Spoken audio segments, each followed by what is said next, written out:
Kita lanjut. Sempat menyinggung tentang macam-macam fasohah, ditinjau kepada siapa fasohah itu disematkan. Juga kita sudah meninjau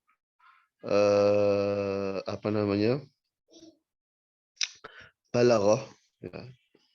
Ada perspektif yang kembali kepada rangkaian katanya disebut kalam balik, dan ada juga yang dikembalikan kepada si pengucapnya.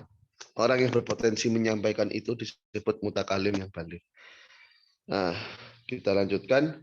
Kemarin mengenai soal, ya, kita tahu adanya nilai tanafurul huruf itu kembalinya kemana?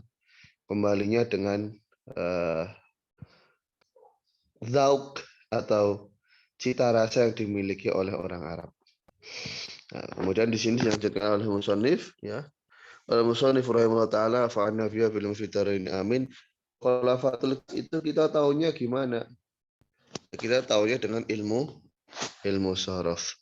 Dha'fut ta'lif dan takkid lafzi itu kita tahunya dari mana? Dari kita mempelajari ilmu nahwu. Nah, jadi memang sebagian itu ada yang kembalinya ke intuisi berbahasa, ya, intuisi pelafalan katanya, bagaimana contoh tadi tanarul huruf dan kalimah itu, ya. Ada yang memang bisa dideteksi dengan bidang ilmu tertentu. Nah, sebagaimana mukhalafatul qiyas bisa kita dekati dengan ilmu shorof, dhafat latif dan takkid lafzi bisa kita dekati dengan ilmu nahwu, ya. Dengan adanya ilmu nahwu, ya. Kalau ghorobah itu ya standarisasinya dengan lughah. Nah, itu tadi yang kaitannya dengan fasohah, ya, kaitannya dengan fasohah. Kemudian di sini kita juga akan berusaha untuk mengetahui, ya, ilmu balaghah itu nanti cara kita bisa menyesuaikan dengan ketentuan ilmu balaghah bagaimana. Jadi di sini disebutkan mutabaqatul kalam li muqtadul hal. Jadi kesesuaian sebuah kalam untuk muqtadul hal itu dipelajari dengan ilmu ma'ani. Nah, untuk mengatasi adanya takkid maknawi, ya, arti yang rumit, arti yang berantakan itu bisa kita deteksi dengan ilmu bayan. Jadi kalau takkid lafzinya itu dengan nahwu, kalau takkid maknawinya dengan ilmu bayan.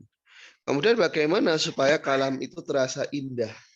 Ini tugas dari ilmu badik. Nah, jadi ilmu-ilmu kebahasaan yang biasa kita pelajari dalam bahasa Arab itu punya perannya masing-masing, ya, sebagaimana sudah disebutkan di sini. Nah, oleh Syekh Abdurrahman Al-Akhdari disebutkan dalam baitnya wa hafizun ta'diyatal ma'ani an khata'in yu'rafu bil ma'ani.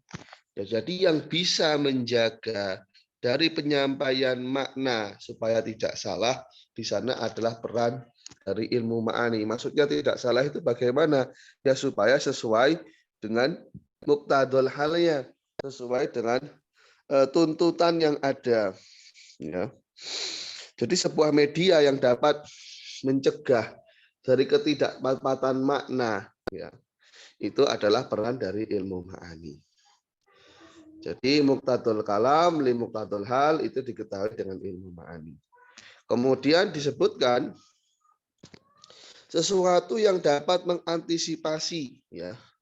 Sesuatu yang dapat mengantisipasi adanya takkid maknawi disebut dengan ilmu bayan.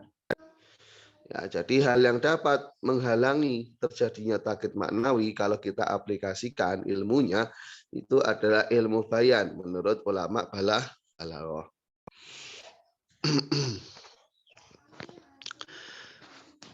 Berikutnya pada bait wa ma bihi wujuhu tahsinil kalam tu'rafu yut'a bil badi'i wassalam. Nah, nantinya sebuah bidang ilmu yang di sana, ya, kita dapat mengenali macam-macam bentuk cara memperindah kalam disebut dengan ilmu badi. Ya, disebut dengan ilmu badi.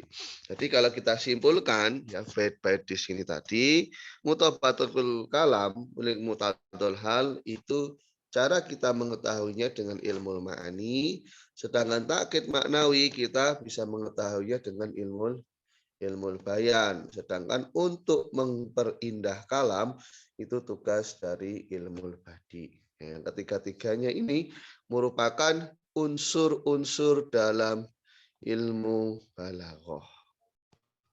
Nah, macam itu ya. Baik, langsung saja saya lanjutkan. Ini mungkin agak saya percepat ya pembahasannya. Jadi supaya kita juga dalam sekali pertemuan itu banyak poin yang bisa kita bahas. Nanti kan andaikan kurang paham bisa ditanyakan di grup atau tanya saat pertemuan nggak apa-apa. Sekira perlu murojaah ya silahkan direkam, di play ya diputar kembali recordnya. Bagian yang pertama adalah ilmu ma'ani. Ya, ilmu ma'ani itu ilmu yang fungsinya untuk mengetahui kesesuaian sebuah ucapan dengan tuntutan kondisi. Nah, oleh karenanya Nazim di sini menyebutkan ilmun bihi muqtatul hali yura lafdun mutabiqan. Sebuah bidang ilmu yang nantinya kita bisa untuk mendeteksi adanya lafaz itu sesuai dengan tuntutan kondisi. Nah, jadi kalau andaikan ini ingin kita jabarkan, pembahasan dalam ilmu ma'ani ada beberapa poin. Yang pertama, ahwalul isnadul khobari. Jadi kondisi-kondisi yang berkaitan dengan jumlah isnadiyah. Atau kalau dalam bahasa Indonesianya itu jumlah isnadiyah ini pola subjek predikatnya gitu ya, pola subjek predikatnya atau berupa pernyataan. Kemudian ahwalul musnad ilaih yang berkaitan dengan subjek, ahwalul musnad yang berkaitan dengan predikat, muta'alliqatul fi'li, jadi objek-objek dan keterangan yang berkaitan dengan kata kerja. Bisa nanti maf'ul bih, bisa nanti dzaraf, zaman, ataupun makan yang ada hubungan maknanya dengan kata kerja. Kemudian al-qasar yang secara harfiah artinya meringkas atau membatasi. Ya. Kemudian insya. Insya ini pernyataan yang sifatnya di sana memberikan kesan akan suatu hal atau berupa perintah atau berupa pertanyaan. Jadi merupakan pernyataan yang sifatnya itu interrogatif ya untuk menanyai suatu hal atau imperatif. Jadi untuk menunjukkan nilai-nilai kesan seperti takjub atau kemudian menunjukkan perintah, ya, hal-hal yang semacam itu. Jadi yang insya ini kalau dalam bahasa Indonesia biasanya diakhiri dengan tanda seru atau tanda tanya. Sedangkan kalau isnad khobari ini kan diakhiri dengan titik gitu. Al-fasl wal wasl ya kaitannya kapan memberikan kata penghubung wawu dan tidak. Dan yang terakhir ijaz, itnab dan musawah. Kapan kita di sana itu bicara secara singkat, kapan di sana kita itu bicara secara ideal, jadi proporsional antara tuntutan dan ucapan kita. Kapan kita akan itnab. Ya, itnab itu berbicara panjang lebar, padahal yang dikehendaki adalah hal yang sangat simpel sekali. Jadi kalau ijaz itu ringkas, itnab itu terurai keterangannya, musawah itu ideal atau proporsional. Nanti kita akan bahas masing-masing perbabnya. Nah, di sini disebutkan oleh Nazim ada 8 poin itu yang akan kita sebutkan, akan kita bahas. Wa fi dzukira isnadun musnadun ilaihi musnadu wa muta'alliqatu fi'lin turadu qasrun wa insya'un wa fasun wa asrunau ijazun itnabun musawatun rawau. Jadi rawau ya. Jadi kalau kita hitung 1, 2, 3, 4, Kemudian 5, 6, 7, 8. Pas 8. 8 tema dalam pembahasan ilmu ma'ani. Nanti akan dirinci berdasarkan bab-babnya pada baitnya. Bab yang pertama adalah ahwal isnadil khobari. Jadi yang berkaitan dengan kondisi-kondisi bagaimana kita membuat pernyataan yang di sana itu berisikan subjek dan predikat. Atau pernyataan yang sifatnya deklaratif. Deklaratif atau di sana sifatnya itu kita mewartakan suatu hal bukan dengan konsep menuntut, tapi kita murni di sana sebagai informan yang menyampaikan informasinya. Atau dalam bahasa mudahnya kalau isnad khobari ini dia itu sebuah ucapan yang masih spekulatif antara benar dan salah gitu. Jadi pernyataan yang di sana itu tidak bisa kita pastikan ini benar atau salah.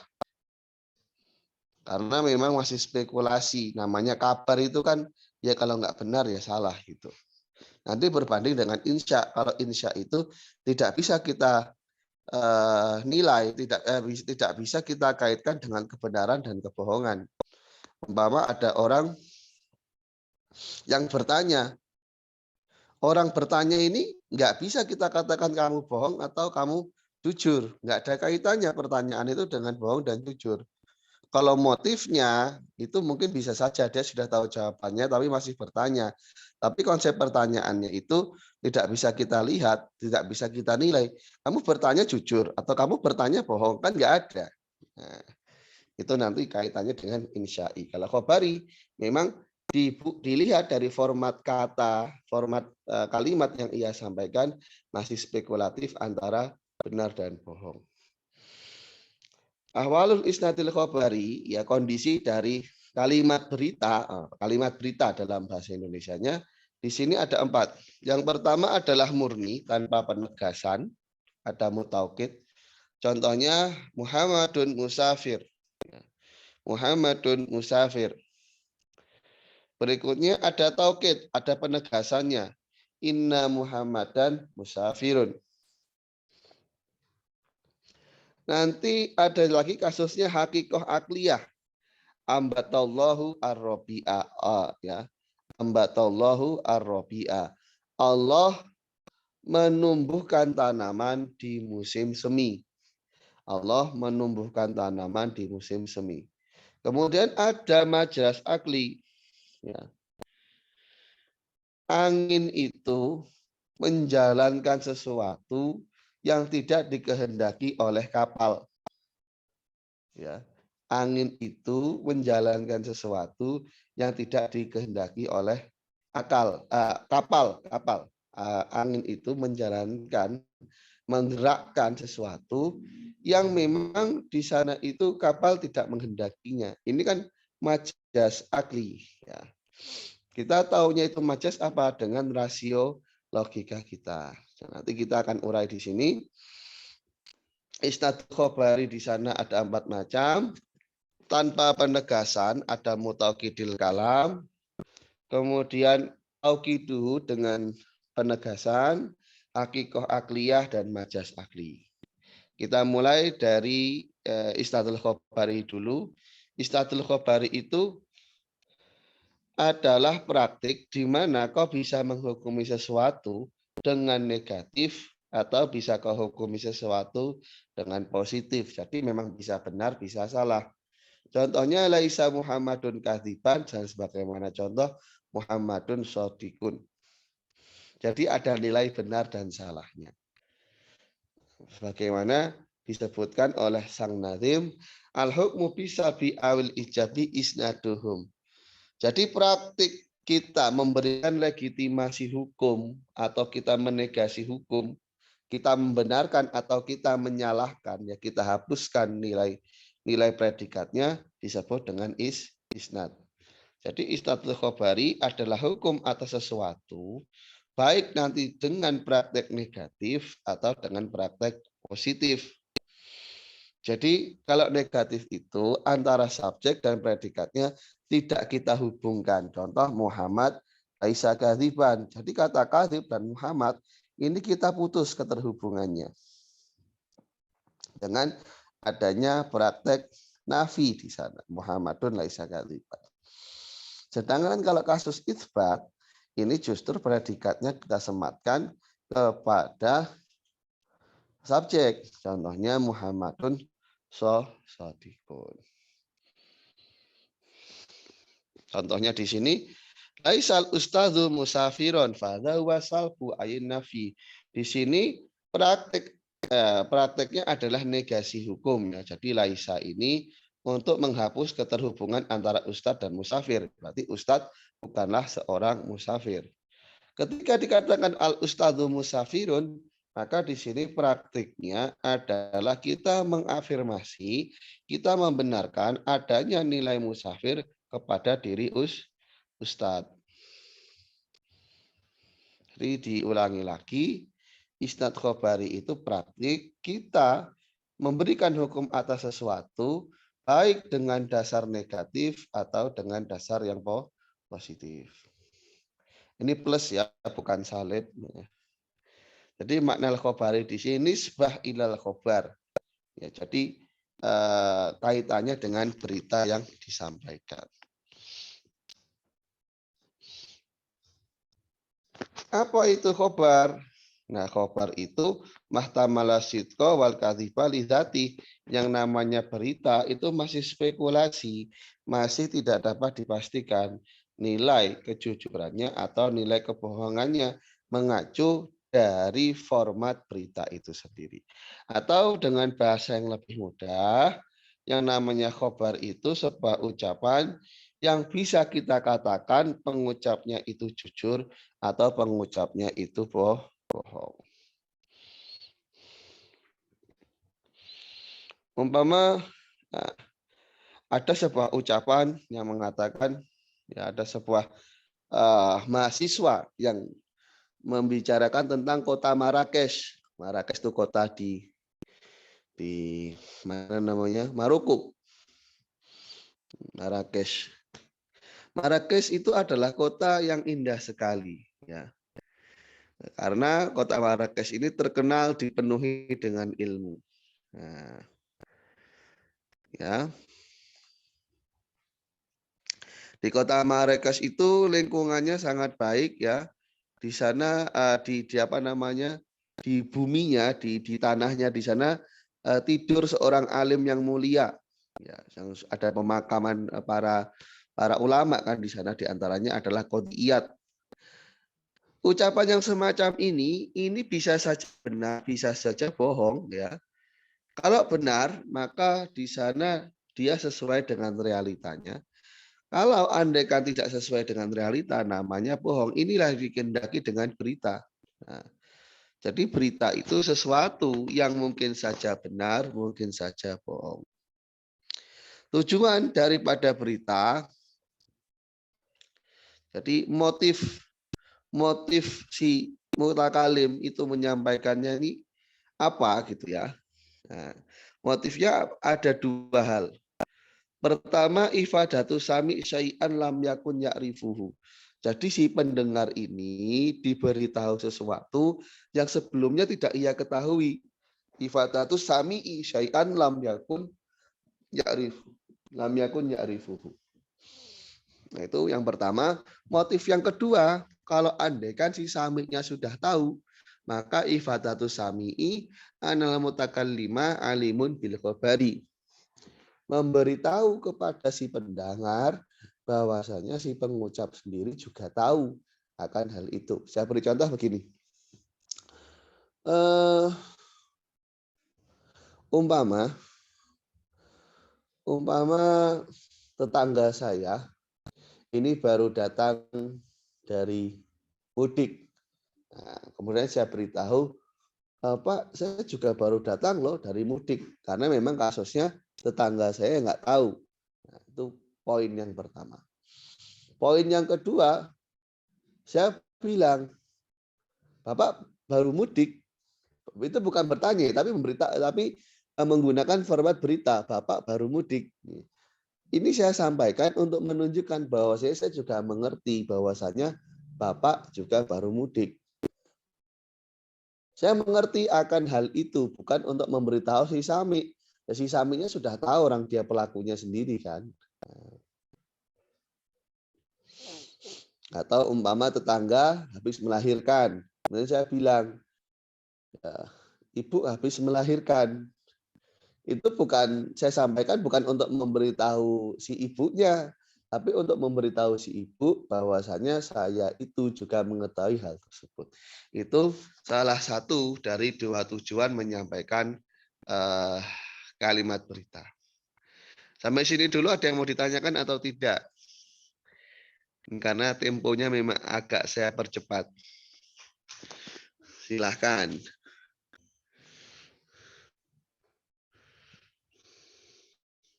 Nggak ada, mengerti? Ya kalau nggak ada nggak apa-apa.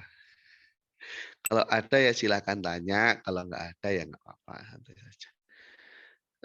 Baik. Berikutnya contohnya ya. Ini contohnya.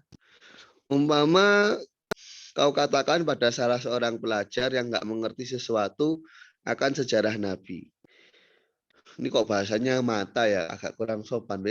Dia tuh biasanya kan pakainya bahasa itu via gitu ya. Nabi Muhammad sudah meninggal ya. Dan beliau berumur 64 tahun, ya ini berarti satu versi ya. Dan kemudian anak-anaknya meninggal di masa hidupnya kecuali Fatimah. Karena Fatimah ini sempat hidup selama 6 bulan setelah kepergian Rasul. Tujuan dari khobar ini adalah ifadatus sami syai'an lam yakun ya'rifuhu atau disebut dengan faidatul khobar.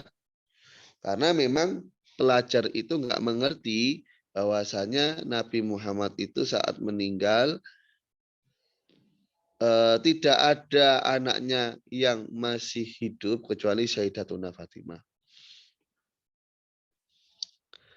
Nah, itu praktek faidatul khobar. Sekarang praktek ifadatus sami, ya. Anaka ifadatus sami, anaka alim tabil khobar. Ini kurang nih ya, harusnya alim tabil khobar. Ada taknya. Jadi kasusnya ada seorang anak yang habis dikunjungi ayahnya di sebuah pesantren katakan. Ada seorang anak yang habis dikunjungi ayahnya di sebuah pesantren. Kemudian kita katakan padanya, Ja'a abuka li ziyaratika, ayahmu telah menziarahimu. Nah, kata-kata semacam ini tujuannya adalah tahu si pelajar tersebut bahwasanya kita juga mengerti ayahnya telah menziarahinya, mengunjunginya. Ini disebut dengan lazimul faidah. Jadi kalau faidatul khobar itu si pendengarnya belum tahu diberitahu. Kalau lazimul faidah itu pendengarnya sudah tahu dan ia kita beritahu bahwasanya kita juga tahu. Jadi yang di sini kita beritahukan itu bukan muatan beritanya, tapi yang kita beritahukan bahwasanya kita tuh mengerti muatan berita tersebut. Namanya lazimul faidah. Disebutkan dalam nazam wa qasdul khitabi, tujuan dari si mutakalim itu apa? Ifadatus sami'i nafsal hukmi, memberitahu si pendengar muatan hukum yang disampaikan. Nah, jadi ini tujuan yang awal yang disebut dengan ifadatul khobar. Kemudian bait berikutnya au kauna mukhbirin bihi dza ilmi, atau yang memberi khabar di sana memang sudah mengerti apa yang disampaikan. Saya mengerti konten yang saya sampaikan ini gitu. Nah, ini nanti namanya lazimul faidah. Awalun faidatun wasani lazimuha. Jadi yang pertama disebut faidatul khabar. Ya, yang kedua namanya lazimul faidah inda zawil adhani. Menurut ulama-ulama yang memiliki akal. Sehingga kesimpulannya ya bahwasannya khobar itu adalah sebuah hal yang masih tidak dapat dipastikan kebenaran dan kebohongannya, itu satu ya. Jadi bisa di sana benar, bisa di sana salah. Kalau sesuai dengan realita maka dia benar, kalau tidak sesuai maka dia bohong. Tujuan menyampaikan kalimat berita ada dua, ada faidatul khobar, ada lazimul faidah. Yaitu kesimpulannya yang kita bahas barusan. Ya nggak ada yang tanya ya saya rasa ya. Saya lanjutkan. Ini ada tamrinnya. Oh enak, dikit-dikit ada ujian. Jelaskan tujuan dari ilqaul khobar berikut. Oke. Pertama terjadi perang Badar di tahun ke-8 Hijriah. Kaum muslimin menang. Orang kafir terbunuh sebanyak 70 orang dan 70 orang lainnya itu ditawan. Nah, ya ini tinggal dilihat dulu ya. Apakah yang diberitahu itu sudah tahu atau belum? Ini coba kita lihat jawabannya yang ditampilkan. Ini faidatul khobar ya. Faidatul khobar kalau memang al-mukhatab lam yakun ya'rif. Lam yakun ya'rifu. Kalau memang si pendengarnya nggak mengerti hal itu. Ya, kalau memang tidak mengerti akan hal itu. Jadi ya tinggal dilihat apakah si pendengar itu sudah tahu atau belum. Nah, umpama di sini contohnya ya, kau berkata kepada seorang pelajar yang dia itu begadang di malam hari untuk mutolaah. Ya.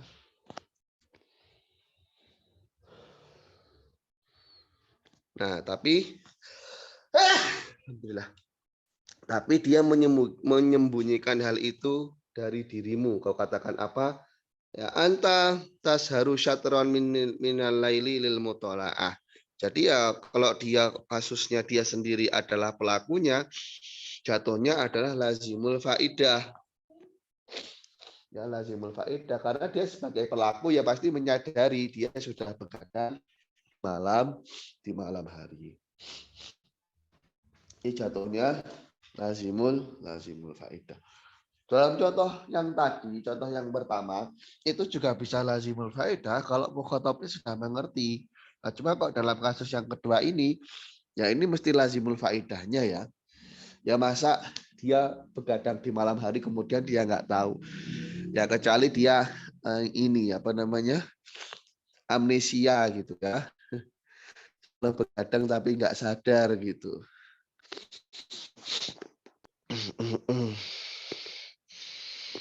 Nah, sebagaimana sudah disinggung tadi, tujuan dari ilqaul khobar menyampaikan khobar ifadatu sami syai'an lam yakun ya'rifuhu yang disebut dengan faidatul khobar. Faidatul khobar. Nah, sedangkan kalau yang kedua ifadatu sami anal mutakallima alimun bil khobar memberitahu sami bahwasanya mutakallim itu mengerti dengan beritanya disebut dengan lazimul faidah.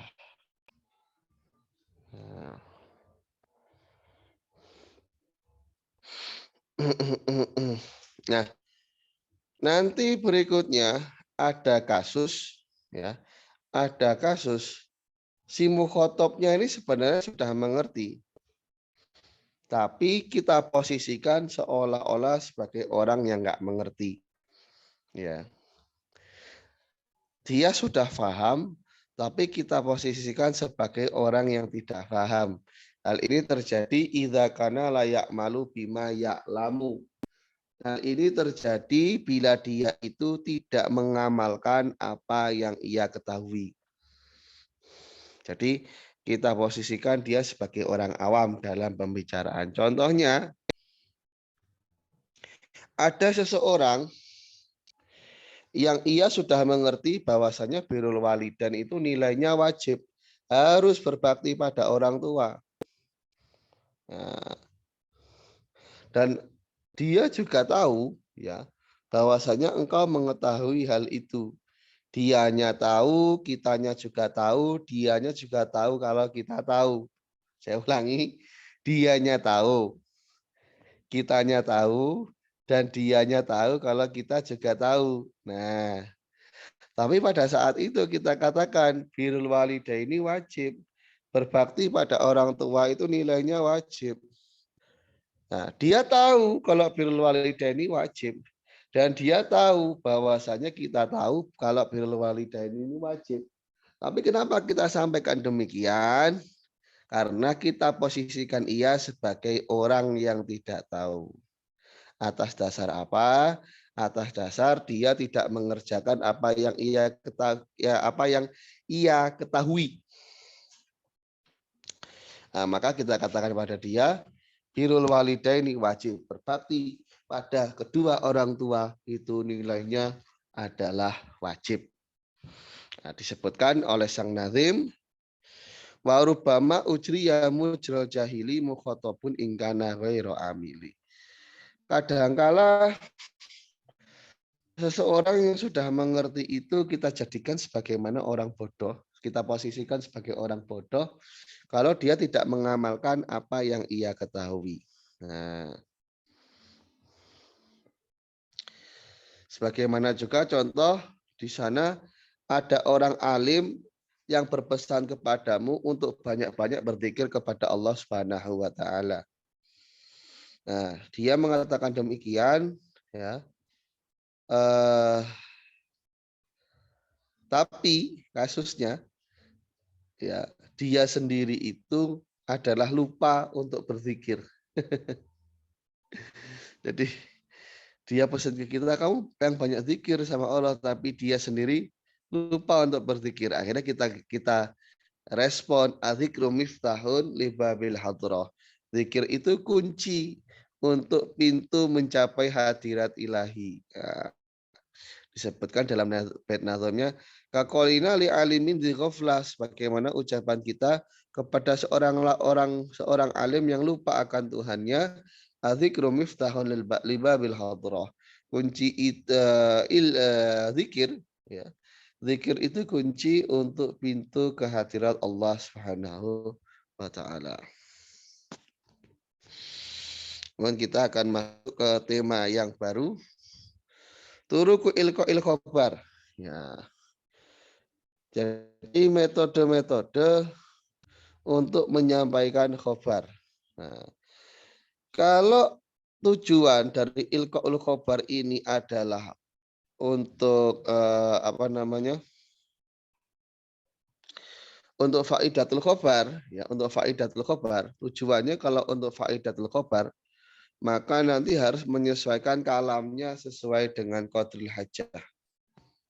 Harus menyampaikan ucapannya sesuai dengan kadar kebutuhannya, tidak lebih, tidak kurang. Jadi katakan kita ingin memberitahu si B, yang B itu belum mengetahui informasi yang ada. Maka cara kita menyampaikan informasi itu harus proporsional, tidak berlebihan dan tidak kurang. Nah, makanya di sini disebutkan oleh musonif, fayambaghi ikhtisarudil akhbari 'alal mufidi khasyatal iktsari. Hendaknya di sana menyampaikan berita, si mutakalim ini menyampaikan berita dengan ucapan yang memahamkan, khawatir terlalu berpanjang lebar. Nah, jadi kalau andaikan kita dudukkan masalahnya, khotob atau lawan bicara ini yang ingin kita berikan kabar punya 3 kondisi. Kondisi yang pertama, dia memang tidak mengerti sama sekali tentang berita yang kita sampaikan. Kasus yang kedua, si mukhotob ini ragu pada keabsahan beritanya.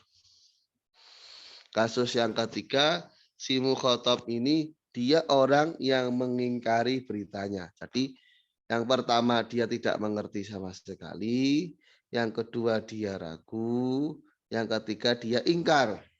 Nah, nanti kasusnya kalau mukhotob ini memang kholiyadhihni minal khobar, dia memang tidak tergambarkan apapun tentang kalimat beritanya, maka saat kita menyampaikan ucapan, di sana tidak perlu ada penegasannya. Karena si pendengar ini dia hanya tidak tahu saja, bukan ingkar, bukan ragu, maka kalimat berita yang kita sampaikan tidak perlu ada penegasannya. Ya, toh hunaka tolibun ma'aka fil hujrah. Ya halu safaral ustad. Fatakulu al ustad musafir. Di sana ada pelajar bersamamu di dalam sebuah kamar yang dia itu tidak mengerti bahwasanya ustadz sedang bepergian. Nah, nanti kau katakan ustadz musafir, sang ustadz sedang bepergian. Sebentar ya, sebentar saya pause sebentar, ini ada keperluan. Oke, saya lanjutkan. Ya, jadi saya ulangi, ini kasusnya adalah manakala ada seorang pelajar yang nggak mengerti kalau ustadznya itu sedang bepergian, ya, begitu.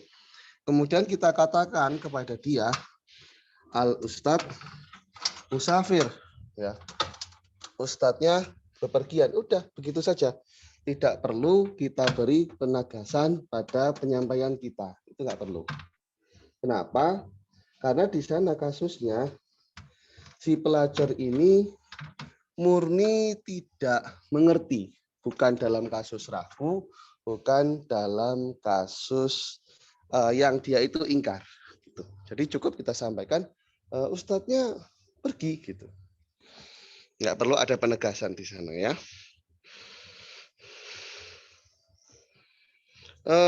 Wahakadha biduni muakid.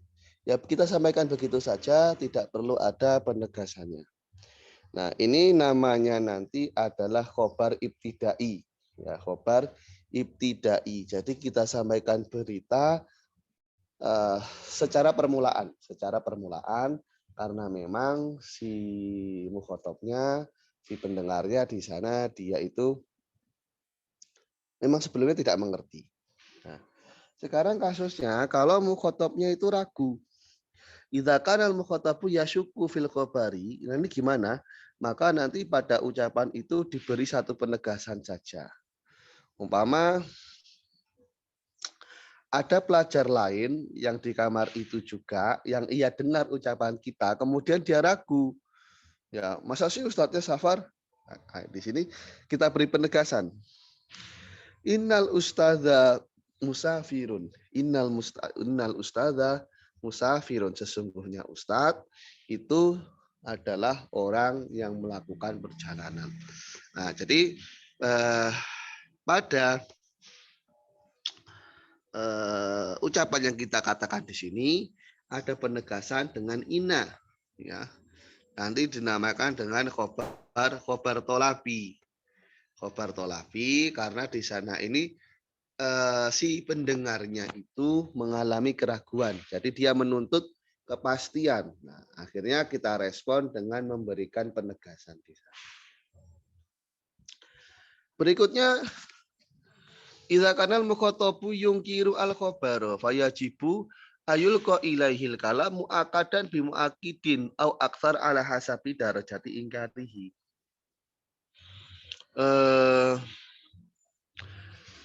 Kasusnya berikutnya, kalau si mukhotob itu mengingkari berita yang ada. Jadi dia ingkar akan berita tersebut, maka dalam kalam itu diberi penegasan. Ya, dalam kalam itu diberi penegasan dengan satu penegasan saja atau bahkan lebih. Bisa satu atau lebih, tergantung tingkat keingkaran dari si mukhotob. Tergantung dari ya ingkar itu bahasa Indonesia kan ya, tergantung dari seberapa kuat ia mengingkarinya. Jadi kalau ragu itu kan antara iya dan tidak. Kalau ingkar itu kan berarti kebalikan dari apa yang kita sampaikan. Ngeyel lah, ngeyel kalau bahasa orang sekarang tuh ngeyel gitu. Ya tergantung kadar kengeyelan. Ngeyel bahasa Indonesia kan ya. Ya. Contohnya di sana ada seorang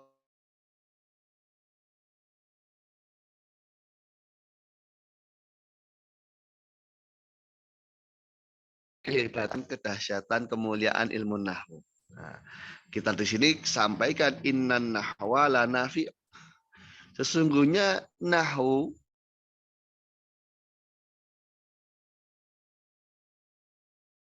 ini ada penegasannya berupa inna dan juga ada lam. Nah, dia tetap ngeyel, lastu uwafikuka ala hadzal ra'i.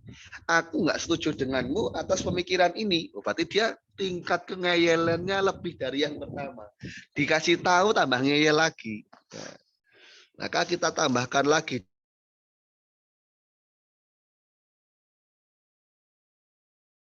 wa la nafi. Demi Allah, sesungguhnya nahwu ada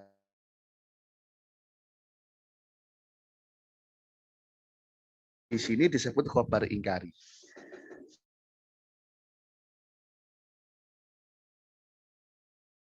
Tiga kondisi. Yang pertama adalah kholiyadhihi minal khobar. Dalam hatinya, dalam pikirannya tidak ada muatan berita yang akan kita sampaikan. Dalam hal ini tidak perlu kita beli penegasan. Lebih baik disebutkan fayuh barul kholi bila taukidi yang kita sebut dengan khobar ibtidai tadi. Kasus yang kedua adalah bila mana mukhotobnya ragu-ragu dalam beritanya. Ya. Malam yakun bihukmi dzatardi di fahasanun, maka yang baik adalah diberi satu penegasan. Ya. Diberi satu penegasan saja. Malam yakun bihukmi dzatardi di fahasanun.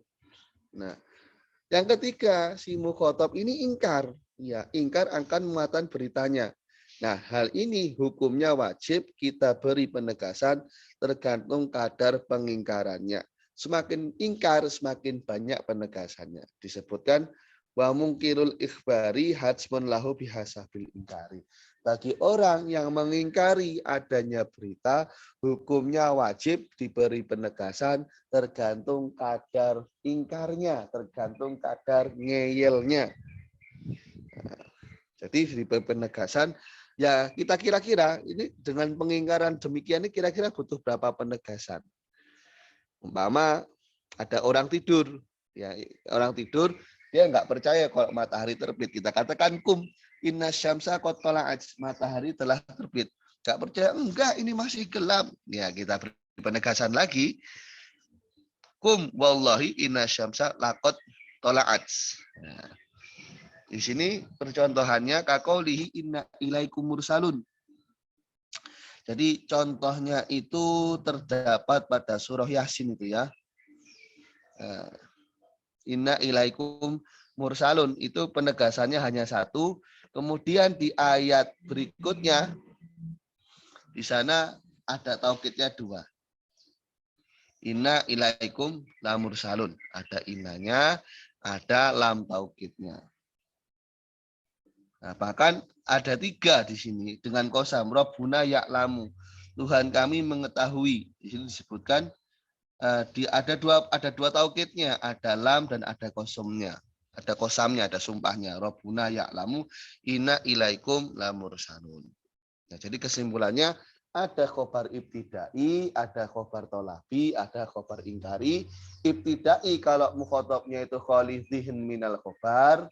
Yang tolabi itu kalau andaikan syak mukhotobnya, kemudian yang ingkari ya kalau memang mukhotobnya itu mungkir, ya dia tidak percaya. Fazada ba'du maqtadahul mungkirun, maka taukidnya ditambahi sesuai dengan kadar pengingkarannya. Ya.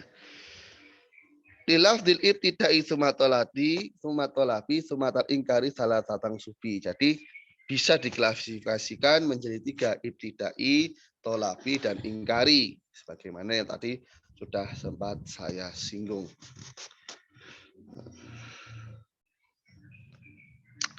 Di sini ada tamarinnya.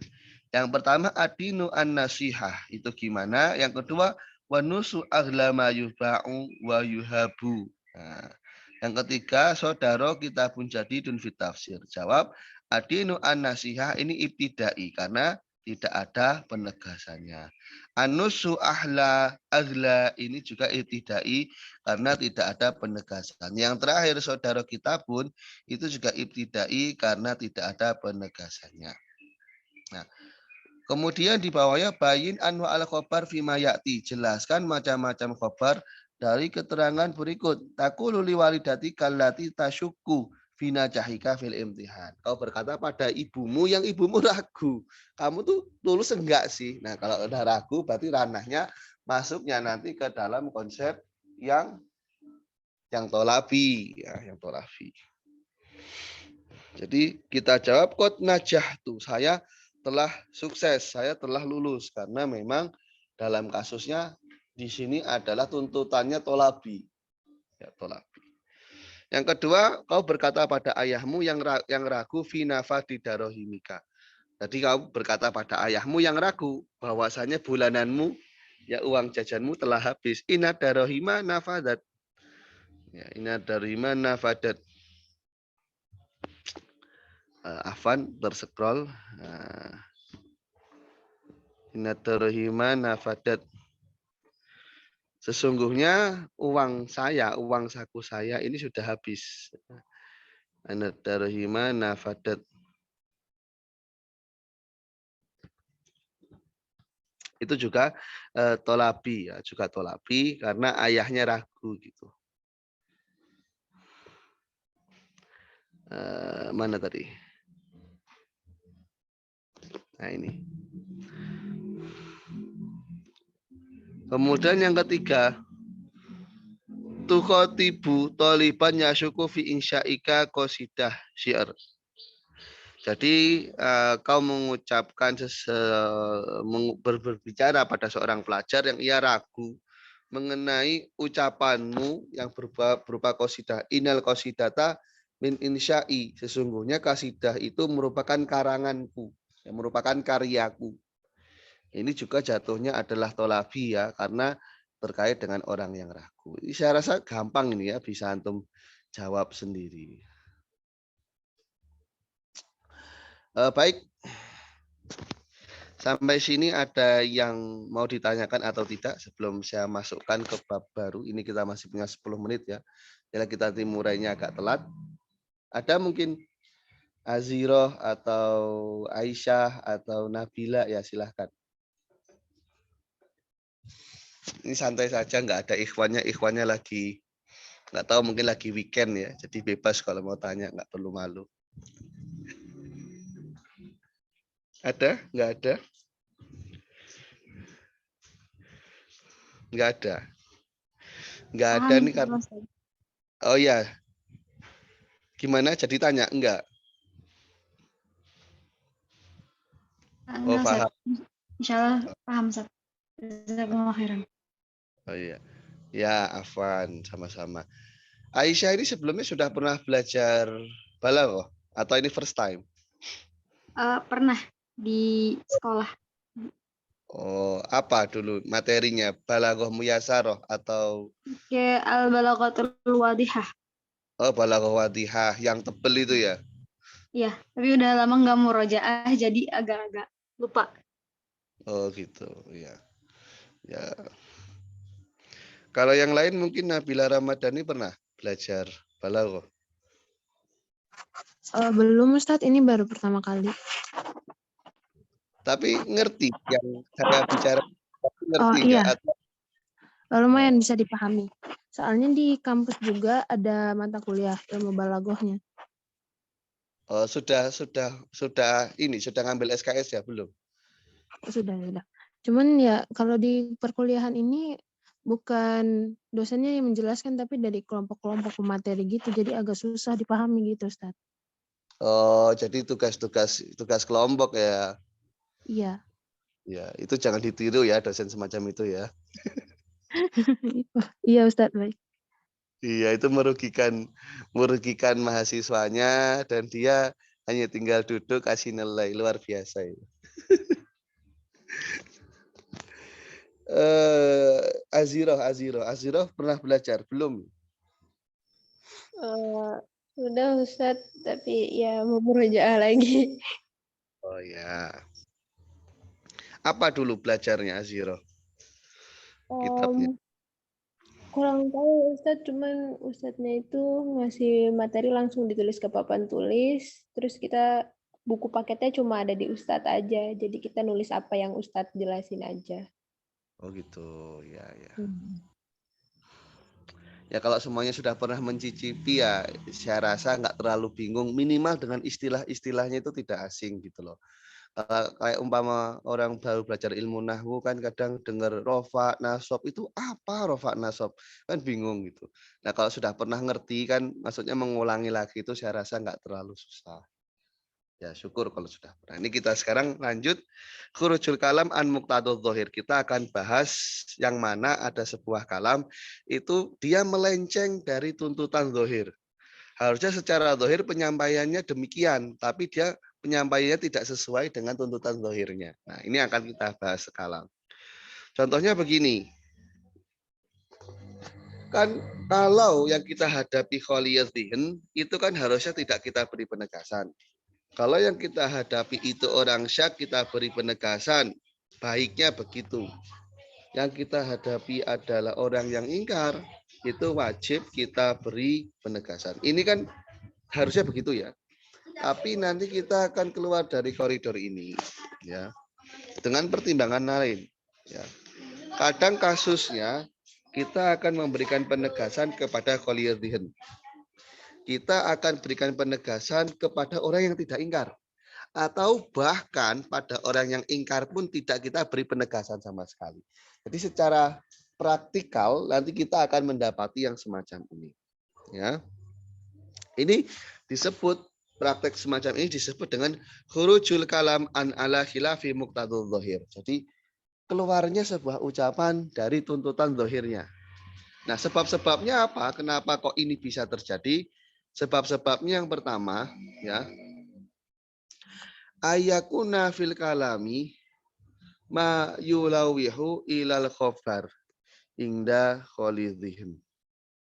Jadi manakala dalam kalam itu ada sesuatu, ya, ada sesuatu yang memang